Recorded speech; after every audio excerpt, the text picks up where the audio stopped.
கணவன் மனைவி ரெண்டு பேருமே சில ஆயுதங்களை அவங்களுக்குள்ள மறைச்சு வச்சிருக்காங்க. சண்டைன்னு வரும்போது மனைவி என்ன பண்ணுவாங்க, சுத்தியல் எடுத்து நச்சுன்னு ஒரு அடி வைப்பாங்க. கணவர் என்ன பண்ணுவாரு, கத்தி எடுத்து ஒரு குத்து குத்துவாரு. இவ்வளவு நாள் அன்போட இருந்த இவங்க இந்த ஆயுதங்களை எங்க வச்சிருந்தாங்கன்னு கூட நமக்கு தெரியாது.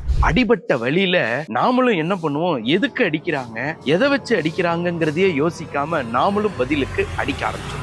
கணவன் மனைவிக்குள்ள சண்டையே வராம இருக்கணும் அப்படின்னு சொன்னா, சண்டை முடிஞ்சு மகிழ்ச்சியா இருக்கும் போது மனம் விட்டு பேசுங்க. எந்த ஆயுதம் உங்களை ரொம்ப காயப்படுத்துனுச்சு, அந்த ஆயுதத்தை எதிராளி எடுக்கிறதுக்கு நீங்க எடுத்த எந்த ஆயுதம் காரணம், அதாவது எந்த சொல் உங்களை ரொம்ப காயப்படுத்துனுச்சு, அப்படி ஒரு சொல் அவங்க சொல்றதுக்கு காரணமான முதல் சொல் நீங்க சொன்னது என்ன அப்படிங்கறத மனம் விட்டு பேசுங்க, மன்னிப்பு கேளுங்க. அடுத்த முறை சண்டை போடும்போது அப்பதான் அந்த ஆயுதத்தை எடுக்காம இருப்பீங்க. இன்னொரு முக்கியமான விஷயம், இப்படி பேசும்போது மறுபடி சண்டை போடாம இருக்கணும்னா கொஞ்சம் மெச்சூரிட்டியா நீங்க நடந்துக்கணும்.